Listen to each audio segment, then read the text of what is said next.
സങ്കീർത്തനം 64 ദാവീദിൻ്റെ ഒരു ഗീതമാണ്. ശത്രുക്കളുടെ ഗൂഢാലോചനകളിൽ നിന്നും നാവുകൊണ്ടുള്ള അസ്ത്രപ്രയോഗങ്ങളിൽ നിന്നും സംരക്ഷണം ലഭിക്കാനായി ദൈവത്തോട് അപേക്ഷിക്കുന്ന ഈ സങ്കീർത്തനം ദുഷ്ടരുടെ തന്ത്രങ്ങൾ ദൈവം തകർക്കുമെന്നും നീതിമാൻ യഹോവയിൽ സന്തോഷിക്കുമെന്നും ഉറപ്പു നൽകുന്നു. 64 സങ്കീർത്തനം. ദൈവമേ, എൻ്റെ സങ്കടത്തിൽ ഞാൻ കഴിക്കുന്ന അപേക്ഷ കേൾക്കണമേ. ശത്രുഭയത്തിൽ നിന്ന് എൻ്റെ ജീവനെ പാലിക്കണമേ. ദുഷ്കർമ്മികളുടെ ഗൂഢാലോചനയിലും നീതികേട് പ്രവർത്തിക്കുന്നവരുടെ കലഹത്തിലും ഞാൻ അകപ്പെടാതെ വണ്ണം എന്നെ മറച്ചുകൊള്ളണമേ. അവർ തങ്ങളുടെ നാവിനെ വാൾ പോലെ മൂർച്ചയാക്കുന്നു. നിഷ്കളങ്കനെ ഒളിച്ചിരുന്ന് എയ്യേണ്ടതിന് അവർ കൈപ്പുള്ള വാക്കായ അസ്ത്രം തൊടുകയും ശങ്കിക്കാതെ പെട്ടെന്ന് അവനെ എയ്തു കളയുകയും ചെയ്യുന്നു.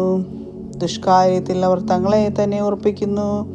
ഒളിച്ചു കെണി വയ്ക്കുവാൻ തമ്മിൽ പറഞ്ഞുവെക്കുന്നു. നമ്മെ ആർ കാണുമെന്നവർ പറയുന്നു. അവർ ദ്രോഹസൂത്രങ്ങളെ കണ്ടുപിടിക്കുന്നു. നമുക്ക് ഒരു സൂക്ഷ്മ സൂത്രം സാധിച്ചു പോയി എന്ന് പറയുന്നു. ഓരോരുത്തൻ്റെ അന്തരംഗവും ഹൃദയവും അഗാധം തന്നെ. എന്നാൽ ദൈവം അവരെയും അമ്പുകൊണ്ട് അവർ പെട്ടെന്ന് മുറിവേൽക്കും. അങ്ങനെ സ്വന്തം നാവ് അവർക്ക് വിരോധമായിരിക്കയാൽ അവർ ഇടറി വീഴുവാനിടയാകും. അവരെ കാണുന്നവരൊക്കെയും തലകുലുക്കുന്നു. അങ്ങനെ സകല മനുഷ്യരും ഭയപ്പെട്ട് ദൈവത്തിൻ്റെ പ്രവൃത്തിയെ പ്രസ്താവിക്കും.